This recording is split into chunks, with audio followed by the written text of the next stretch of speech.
दोस्तों machine Hunter के इस नए एपिसोड में आपका स्वागत है। आज की वीडियो में हम आपको रोजमर्रा की जिंदगी में इस्तेमाल होने वाली खाने पीने की चीजों की मैन्युफैक्चरिंग के बारे में बताने वाले हैं, जिसे देखकर आप भी चौंक जाएंगे। दोस्तों अगर आप भी जानना चाहते हैं कि फैक्ट्री में किटकैट चॉकलेट या फिर नमक या फिर वह चाय की पत्ती जिसके बिना आपकी चाय बन ही नहीं सकती, उसे फैक्ट्री में कैसे बनाया जाता है, तो दोस्तों इन सभी चीज़ों की मैन्युफैक्चरिंग के बारे में जानने के लिए इस वीडियो को अंत तक ज़रूर देखिएगा। लेकिन उससे पहले अगर आपने अभी तक हमारे चैनल को सब्सक्राइब नहीं किया है तो चैनल को सब्सक्राइब करके पास में दिए गए बेल आइकन को दबाकर ऑल का ऑप्शन जरूर सिलेक्ट कर ले। नंबर 1 पर आता है किटकैट मेकिंग। दोस्तों आज मार्केट में बहुत सी अलग अलग टाइप की चॉकलेट मौजूद है, मगर उनमें से कुछ ही चॉकलेट ऐसी होती है जो हमारे दिलों पर राज करती है, और उन्हीं चॉकलेट में से किटकैट भी एक है जो बहुत से लोगों की मनपसंद चॉकलेट है। तो इसलिए आज हम आपको बताएंगे कि किटकैट चॉकलेट को फैक्ट्री में कैसे बनाया जाता है। किटकैट को बनाने में ज़्यादातर कोकोआ का इस्तेमाल किया जाता है, और आपको बता दें कि यह कोको फैक्ट्री में ज़्यादातर दक्षिण अफ्रीका से मंगाई जाती है। इस प्रोसेस में सबसे पहले कोको को ओवन में ले जाया जाता है, जो कोको को मेल्ट कर देता है, और जब यह प्रोसेस कंप्लीट हो जाती है तो इस मेल्टेड कोको पर प्रेशर डाला जाता है और इसे गर्म और प्रेशर की मदद से कोको पाउडर में कन्वर्ट कर लिया जाता है, और इसके बाद इसमें शक्कर, घी, दूध और बाकी के ज़रूरी इंग्रेडिएंट्स को मिक्स किया जाता है। और जब ये सारे इंग्रेडिएंट्स अच्छे से मिक्स हो जाते हैं तो फैक्ट्री के सेपरेट असेंबली लाइन में एक स्पेशल प्रोसेस शुरू की जाती है, जो चॉकलेट के कणों को पीस कर उन्हें बारीक कर देती है। और जब यह प्रोसेस खत्म हो जाती है तो तरल चॉकलेट बनकर तैयार हो जाता है, और फिर इन चॉकलेट में तड़का लगाया जाता है, जिसकी वजह से इनका तापमान बढ़ जाता है, और उसके बाद चॉकलेट के तापमान को 27 डिग्री सेल्सियस पर लाया जाता है, और उसके बाद फिर से इसका तापमान बढ़ाकर 31 डिग्री सेल्सियस तक कर दिया जाता है। और ऐसा इसलिए किया जाता है ताकि चॉकलेट सॉफ्ट और शाइनी बन सके, और इस तरह से चॉकलेट बनकर तैयार हो जाती है। और अगर आपने किटकैट चॉकलेट खाई है तो आपको पता होगा कि इसमें चॉकलेट के साथ साथ वेफर्स भी होते हैं, और यह वेफर्स बनाने का काम चॉकलेट तैयार होने के बाद किया जाता है। इस प्रोसेस में सबसे पहले आटे में पानी मिलाया जाता है और आटे का बैटर बना लिया जाता है,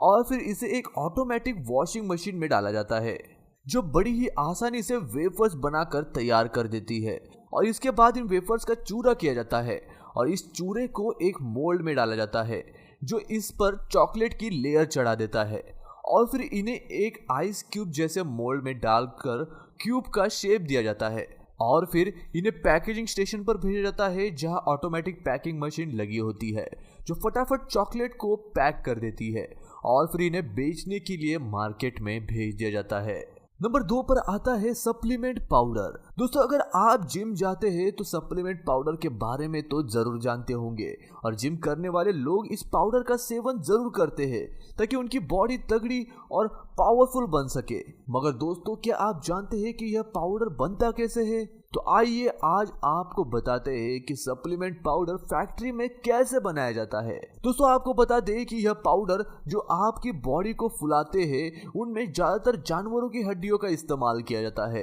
और आपको बता दें कि इनमें सिर्फ उन्हीं जानवरों की हड्डियों का इस्तेमाल किया जाता है जिनमें प्रोटीन बहुत ज़्यादा होता है।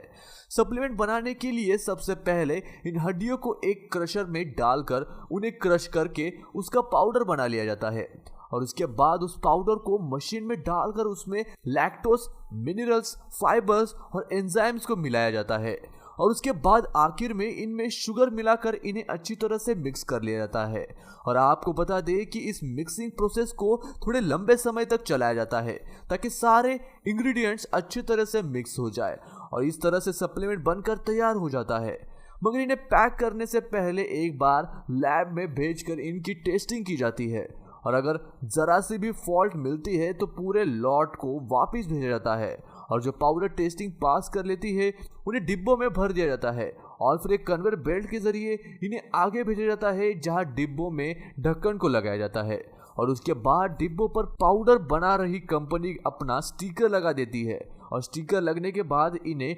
डिस्ट्रीब्यूशन के लिए ट्रक में लोड करके मार्केट में भेज दिया जाता है। अब अगले नंबर पर आता है मिल्क पाउडर।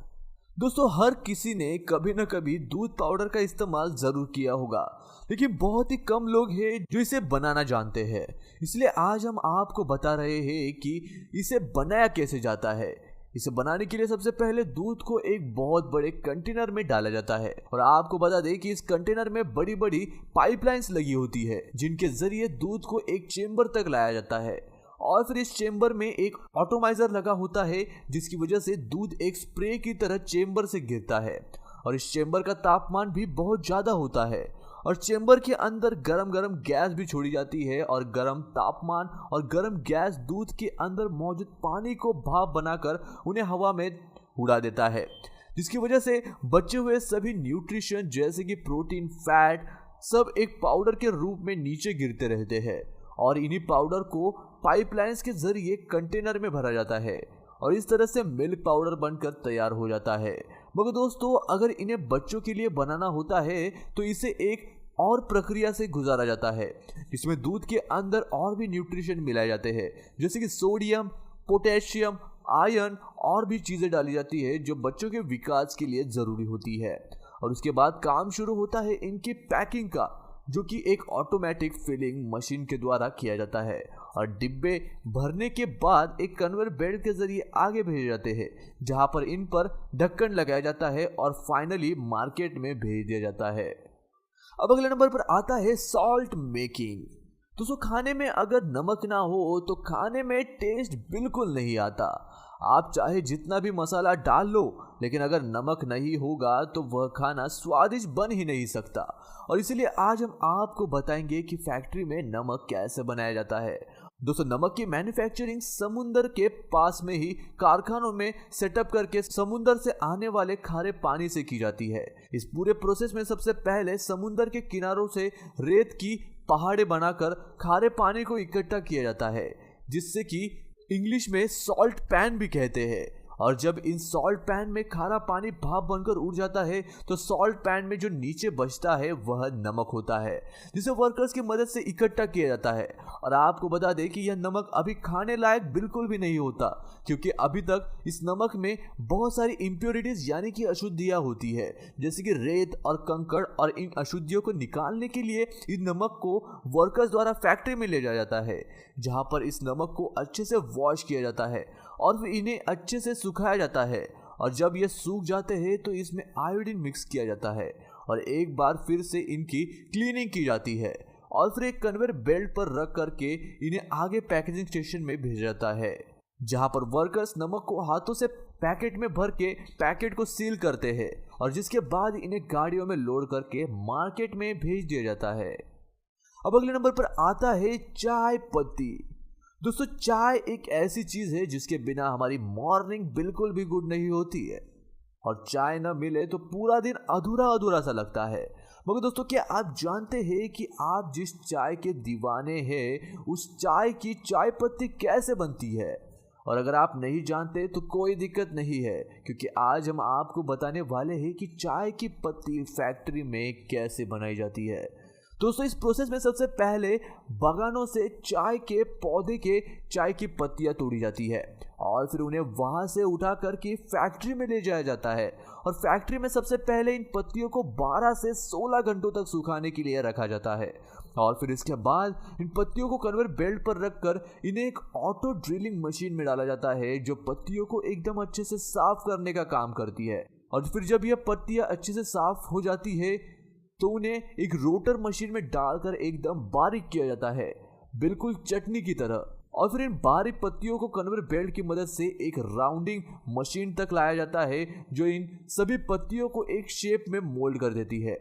और फिर इन पत्तियों को एक ऑक्सीडेशन मशीन में भेजा जाता है जहां पर केमिकल्स और ऑक्सीजन रिएक्ट करके इन पत्तियों को भूरे रंग का बना देती है और फिर इन भूरे पत्तियों को हॉट एयर से गुजारा जाता है ताकि ऑक्सीडेशन प्रोसेस बंद हो जाए और जब प्रोसेस बंद हो जाती है तो इन पत्तियों का कलर ब्लैक हो जाता है और इसके बाद एक ऑटो क्लीनर मशीन की मदद से चाय की पत्तियों को छान लिया जाता है और इस तरह से आपकी चाय की पत्ती फैक्ट्री में बनकर तैयार हो जाती है, जिसे बाद में कंपनियां अपने ब्रांड के पैकेट में भरकर मार्केट में भेज देती है।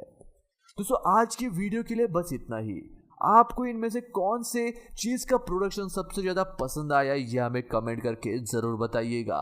मैं मिलता हूँ आपको ऐसे ही और एक इंटरेस्टिंग वीडियो के साथ, तब तक के लिए नमस्कार।